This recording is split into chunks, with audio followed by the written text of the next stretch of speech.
start with camp. Felt like we had a really good camp. We had more really minor injuries than we wanted. We had some pulls and some soreness that kept some guys out, but we feel like we're in pretty good shape for game week. The opening games are really, really tricky. This is my 33rd one, and you, as a head coach, have to make a lot of decisions. How much do you run? How much do you hit? How much do you stay out in the sun? You've got a night ball game. It'll be half light and half dark with 6 o'clock starting time, but you don't want to be too tired and dead-legged, but you got to get your work done. Now we're in a different place than we were 2 years ago, and even last year some, where we've got to decide who plays and how many plays do they play. You have to earn the right to play, and the players do that. The coaches really don't decide that. The players do. But now, even on a Monday for a Friday night game, you've got to decide when do you take a certain defensive lineman out, put another guy in for 4 plays or 6 plays or 10 plays. So when is the backup guy as good as the starter when the starter's tired? Because we played some guys 90-something plays at Virginia Tech a couple of years ago on defense and the defensive line, and that's just ridiculous. That's too much. And then you wonder why you lose late in the ball game. So we're still working on all of those things as we start working toward the game on Friday night. We wanted to create depth as a team, and we feel like we did that. We're a lot deeper with this team than we've been with any of the other teams that we have had. We wanted to establish ourselves at running back and wide receiver. I don't think we can answer those questions till after the game, because you can't figure out in practice who's going to do well and who's not. And that's the biggest question mark about this team that will be answered Friday night is, can we replace the 4,000 yards of offense that we lost, and who will be doing it? And you've got Ty Chandler, who will be out there early. You've got Caleb Hood, who we feel like will play, and DJ Jones that will play at running back, but how much will they play and how productive will they be, because none of them are experienced in this offense. And then the same at wide receiver. We've got a lot of guys, and Jeremy told you this morning Bo will not play. We've got a lot of guys that have played some, but we haven't got guys with near the experience of Daz or Diami in the game on Friday night, and Virginia Tech's got a very experienced and good secondary. So those questions didn't get answered, and I was watching both backup quarterbacks this morning in practice, and really felt like everybody wants a definitive, this one's better than this one would go in. The truth is both of them are really good, and they're going to be good players moving forward, and they both had tremendous camps. So I do feel really, really good about our quarterback room moving forward. But most first games are lost more than one. You watch those games Saturday, and there's so many mistakes. And you just hope as a coaching staff that you've helped your team prepare to a point they'll have fewer mistakes. You go back and look at even on the road night games early. We lose to Florida State, and we have 2 block punts in the game. We have an interception for a touchdown in the game. We have a situation where they drive the length of the field or 75 yards in a minute 26 seconds and score right before the half, and then we dropped a punt at the 30. So that's 20-something points that you give up on the road that you just can't do it. And then the same at Virginia. There's a 75-yard flare for a touchdown. There's an interception at their 30. There's a drop punt at their 30. We botched a touchdown right before the half, and then didn't stop a fake punt at the end. So those are things that you can't do and win ball games, and we need to improve in those areas on Friday night. Do you want to open up with a regional rival on the road, a huge conference game? Probably not, but that's done by TV. We don't get asked. Does it excite your players and your fans in the summer? Yes. So you probably work harder than if you were opening up with a lesser opponent. Unlike some people, I love going to stadiums that are full and have passionate fans like Virginia Tech. And especially after last year, our young people didn't get to experience full stadiums.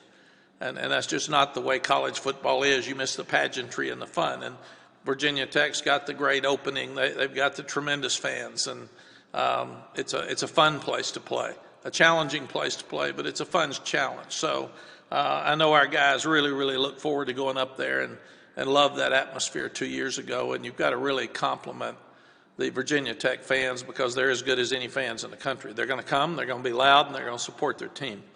And they'll continue to do that. So in this game, like all others, you got to win the rushing battle, and that's hard for us because they've rushed for over 250 yards against us the last 2 years. And 3 of the 5 starting offensive linemen are back. That center, left guard, and left tackle are as good as anybody in college football. And as I look, 3 or 4 of these guys are from North Carolina, so we can't let really good players like this get out of state. But then you got to win the turnover battle, and who knows? When you're working with new receivers and new running backs, it's always a concern with ball security, and we've got to force more turnovers. That's something we haven't done the last 2 years that we need to do. But stopping the run against Virginia Tech will be the toughest thing because they have been tougher than we are and more physical than we've been for the last 2 years. So that's something that has to get better on Friday night. We've got to handle the atmosphere, but I think, again, that's fun. That's something that you enjoy doing. And then you got to play hard. One thing I'll give Virginia Tech credit for, both years we've played them, they haven't given up. They were behind at Virginia Tech 2 years ago and came back and fought. Last year they're behind, they score, the onside kick, they score again, and they kept a game close that we were moving the ball really, really well in. How important is this game in recruiting? I don't think it matters. Recruits pretty much make their decisions. I think they're a year or 2 out now. So I do not feel like a single game makes a decision for a young person. And they see their future way out past this one game. So I don't see it being that much difference from that standpoint. As far as COVID's concerned, I saw Bruce Arians say the other night they're going back to last year's protocols, and they're just going to act like it's there, it's real. So whether you're vaccinated or not, we're going to wear a mask and try to social distance and make sure that we're as safe as we possibly can be as a team. We are above the 85%, so we can meet as a team, and that's been so much better. That you can meet in our in our team room instead of meeting in the blue zone where they're scattered out all over the place. There's just not as much emotion at that time. We can eat together. We can meet in our meeting rooms together. We do wear masks when we're inside. You can take it off to eat. We will wear masks on the buses going up to and coming back from Virginia Tech, but we will be able to eat on the bus coming back. We will not have to eat in the stadium. Our guys are getting tested twice a week. That's a university guideline or protocol for COVID. The ACC said that players had to be tested once a week. Ours will be tested twice. But we're doing what Bruce said. We're pretty much going back to what we did last year, and our guys handled it really, really well last year, and we've got to hope that they do the same this year. They're going to have to live in their bubble, and they're going to have to go to class, but they're going to have to take care of themselves for their safety and the safety of others, but also to have a chance to play. As far as Virginia Tech's concerned, and I'll mention just a few highlights on both sides. John Tenuta has been a friend of mine forever. It's fun to watch his son play left tackle, Luke, and he's really, really good. He's 6'9" and 322. And that left side, Smith and Hoffman, they blocked us all over the place last year. Just ran up and down the field, and again, they're really, really good. Hoffman's from Statesville, and he's a tremendous center. Then you've got James Mitchell, the tight end's an NFL guy. I thought he was one of the best looking tight ends 2 years ago and last year I've ever seen. So he'll definitely be an NFL guy. Braxton Burmaster will start at quarterback. He's 3-1. He played against us last year, but he can run. So he's a dual threat guy, and we have not handled running quarterbacks well. Even in the Florida State and the Virginia game, we were hurt by quarterback runs in both of those games. And then they've got the two good backs with Holston and Blackshear, and Turner and Robinson are really good. Again, Trey Turner's a young man from Greensboro, and he's big and he's tall and he can really run. And Robinson's a whole lot like Daz Newsome. He can do a lot of different things with the ball. Defensively, one of the best defensive ends we played last year was Amari Barno. This guy's 6'6", 245, and can run. He's a great pass rusher. Jordan Williams was a young man we looked at. He was a defensive tackle that transferred in from Clemson, and he's starting at defensive tackle. Dax Hollyfield was very, very highly recruited by us, and he'll start at linebacker. And Alan Tisdale's another linebacker that started, and he's from Greensboro. And he's a big, tall guy that can run. Devin Hunters, he and Connor and Strong are all really, really good defensive backs, and they'll be experienced in the secondary, and that's a concern against our guys that more inexperienced in the receiver corps. A couple of rules that I would like to see conversation about as we move forward, and then I'll answer some questions. I've been told they are considering adding 5 scholarships this year because of the extra scholarships from last year, and I think that would be a tremendous help to everybody. Even if it's just 5, that would help. It keeps coaches from thinking about maybe cutting a guy loose on his squad so he can sign somebody else. But even more than that, it really helps the high school players. It gives them an opportunity to get scholarships. And if you think 5 at every school that could afford to do that, that would really, really help.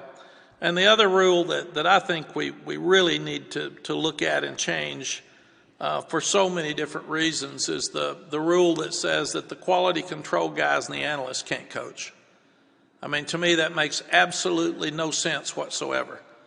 We've got young coaches on the field, and we're wanting young coaches to grow and learn so they can take the older coaches' place. Why not let them coach? It's just ridiculous. And the other part of that is then they try to interview for jobs, and the other guy says, did he coach for you? No, he can't. He's on the field, he's in the meetings, but he can't speak to players and he can't coach. And we're paying these guys, so let them coach. And then some people are getting in trouble because some are allowing them to coach and some are not. But it's very, very unfair to guys like ours when we will not let them coach because that's the rule. But at the same time, they know their buddies at different places are coaching. So those are 2 things that I think would really help college football. Mark, questions? Okay, thank you, sir. We will begin with Aaron Beard. Go ahead, Aaron. Hey, Mack, I wanted to ask you about the vaccination thing with you already mentioned being past 85%. I was curious, just in the big picture, what was the biggest way you sort of approached and the coaching staff approached conversations with guys in terms of educating them or encouraging them but not forcing them, maybe dealing with a guy that was reluctant and had concerns, that type of thing? Aaron, it's a great question, and it seems like it's something that all of us are dealing with in our country and even across the world. The first thing that Sally and I did was get vaccinated because we felt like it was the best thing to do for my job and for our safety. The second thing is I felt like that it was really, really important for me to educate our team. So every day I would bring articles in and still do to this day.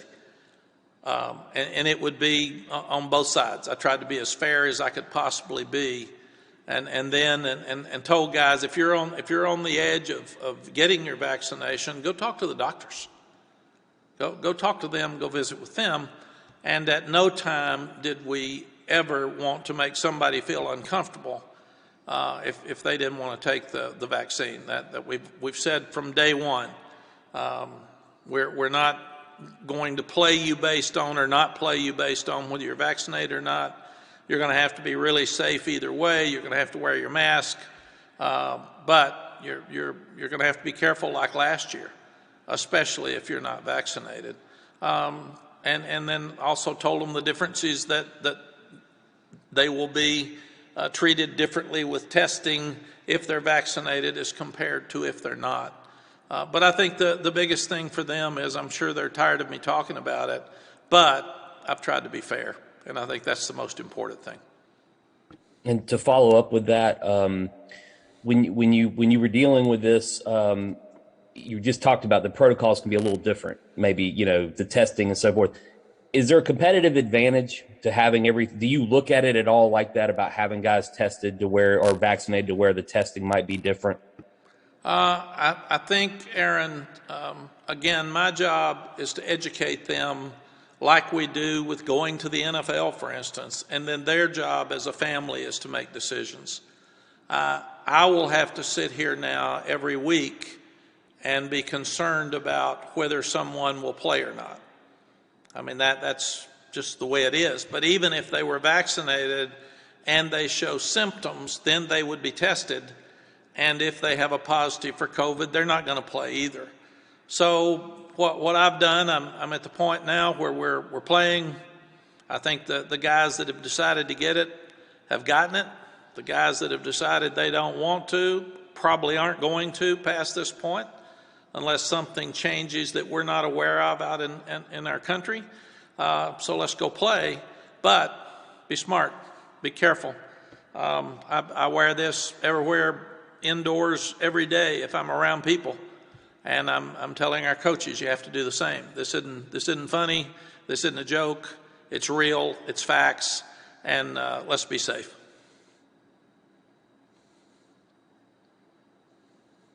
Let's go over to Lucas Tomei. Go ahead, Lucas. Coach, I wanted to ask you about Ty. He's a bit unique in that he has so much big game experience from his time over at Tennessee. How valuable is that in the running backs room, especially going into, a season opener at an atmosphere like Lane Stadium? Lucas, we feel like it's very important, especially for early season opening game on the road. He's been in those big games. He's not going to get big-eyed. He's not a fumbler. He's really good at pass protection.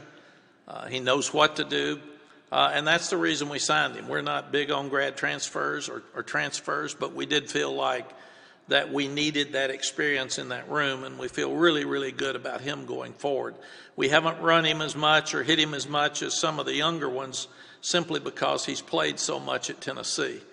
But I just saw him at lunch a few minutes ago and said, can't wait to watch you on Friday night. And he's really excited. So it should be fun to watch him. Yeah, and have you seen him grow as a leader and get more comfortable with the guys in the locker room over the preseason? He has. One of the best compliments you can have for our team is to be voted on the leadership committee. And he was voted on the leadership committee and didn't get here till January. So I thought that was a great compliment to him. Michael Coe, go ahead. Hey, Coach, what lessons have you taken from the game in Blacksburg 2 years ago, and how would you say your preparation for this game has been different from the preparation for that game? Michael, I'm not into crowds and what that does and momentum of the game as much. I love crowds. And at Texas, we played before a full house every game, and we got so we did that here before, and then 2 years ago, we were pretty much the same way. So I love a great atmosphere. I think it's a lot harder to prepare a team to go play in front of a half-full stadium than it is when they're pumped and full. It's just a motivator for your team. What I took away from a few years ago is we need to stop the run better, and that hadn't changed because they ran up and down the field. That they're not going to quit because we had the trick play and jumped up on them, and it was a great opportunity for us to put it away, and we didn't, and they did. We had a fake punt at midfield that stunk, that they stuffed, and that cost us an opportunity. And then we missed 2 field goals, and and didn't finish on 2-point plays in the red zone. That's what I remember about that game more than anything else. I called the Virginia Tech NC State game for ESPN a couple of years before I came back into coaching, and it poured the rain an hour before the game. I mean, it was blowing rain sideways, and you would have thought they couldn't even played. And then the rain went away, and the stadium was full. So I don't know where they went.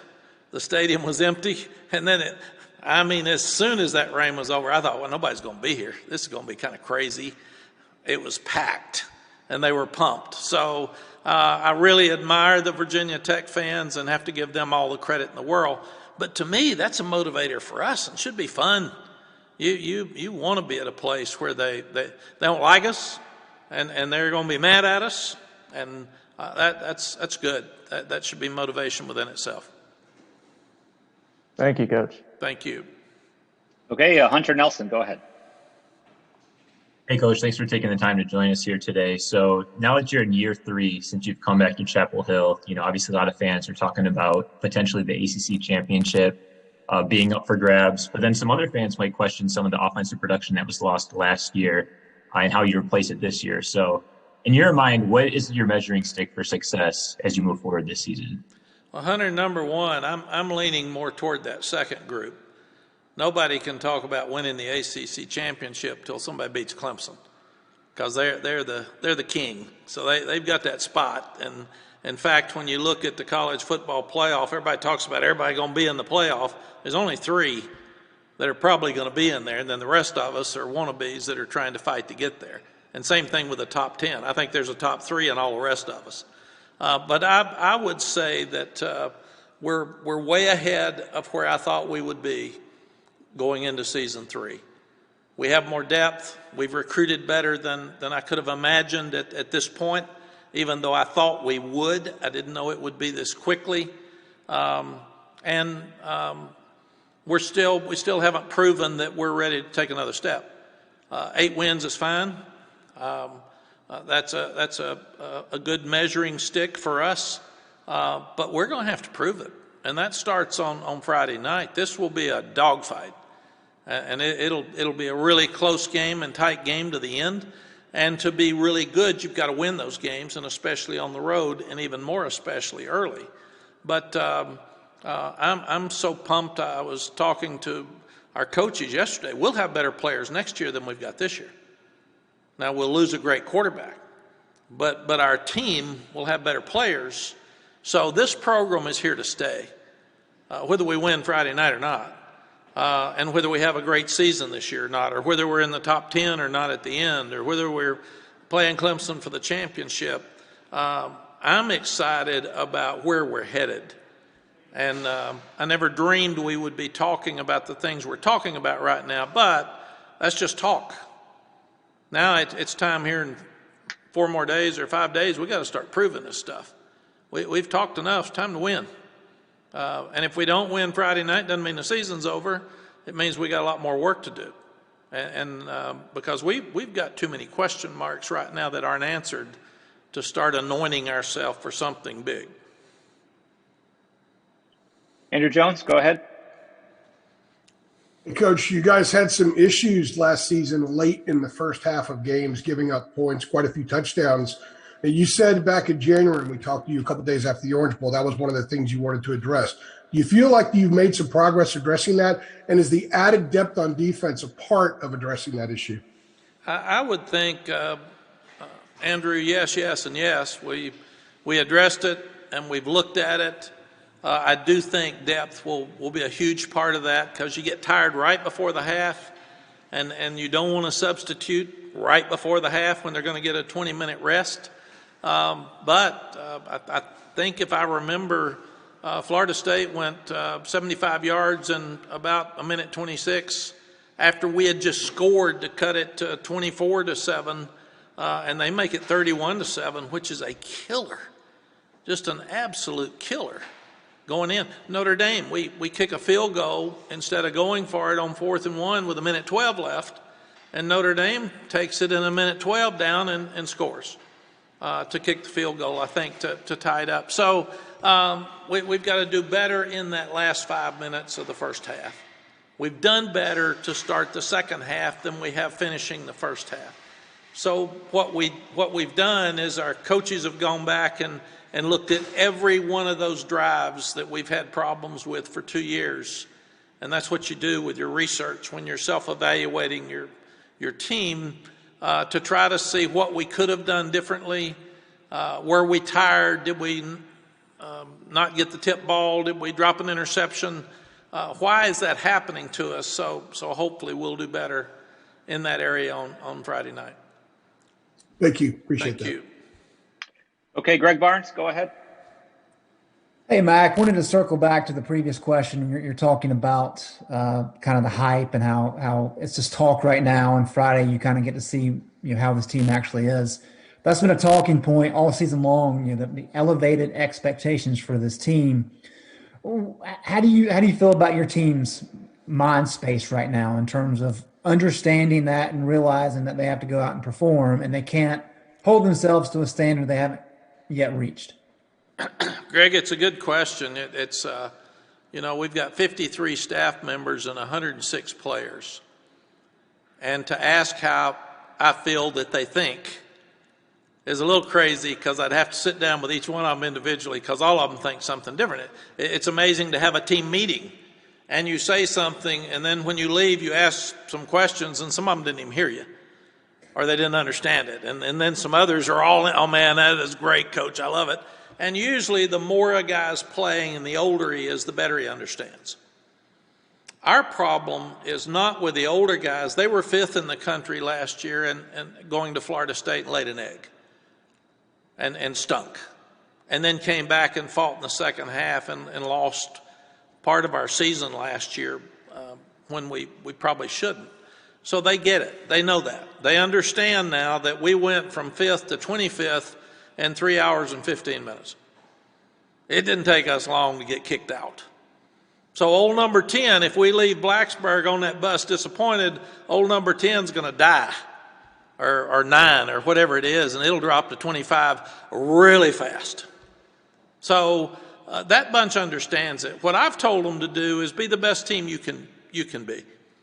You can't determine how Virginia Tech plays. I said they've got a lot better players than perceived and people are giving them credit for. They do a tremendous job coaching. So don't worry about them. They're going to be hyped.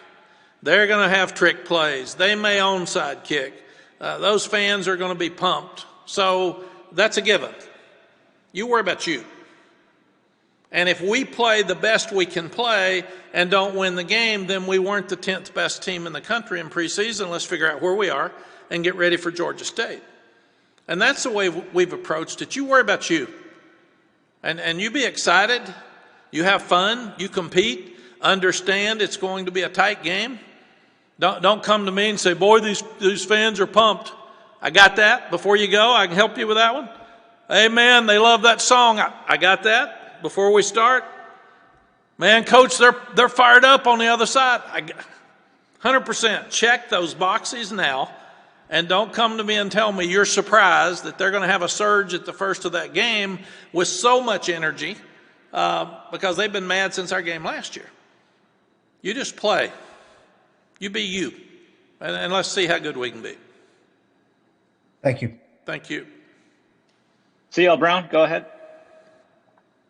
Hey, Mack, I was curious if you could how you would sum up the relationship between Sam and Phil, and if this kind of matches some of your best OCs and quarterbacks that you've had along the way. Not necessarily in the talent and execution of it, but just kind of the synergy that they have in terms of the game plan. Yeah, CL, you can probably ask Phil and get more out of that than me here in a minute, but Greg Davis had a great relationship with Vince Young and Colt McCoy, and I think that's so important. And Phil and Sam seem to have a great relationship. They've never had a harsh word.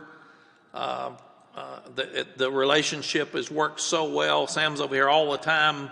They're studying. They're both, they love to study video of pros and college and different teams, and They're both just nuts when it comes to football. We'd call them gym rats a long time ago. So I think their relationship's great. Phil's not a yeller. Sam's not a guy who likes being yelled at, so they just talk, and it stays this way the whole time. But I think they have a tremendous relationship. Thanks, Coach. Thank you. Okay, Noah Monroe, go ahead. Hey, Coach Brown, Noah Monroe from the Daily Tar Heel. Tony Grimes made great progress in his game from last August, coming in after his junior year of high school to this August. What about him allowed him to make this leap?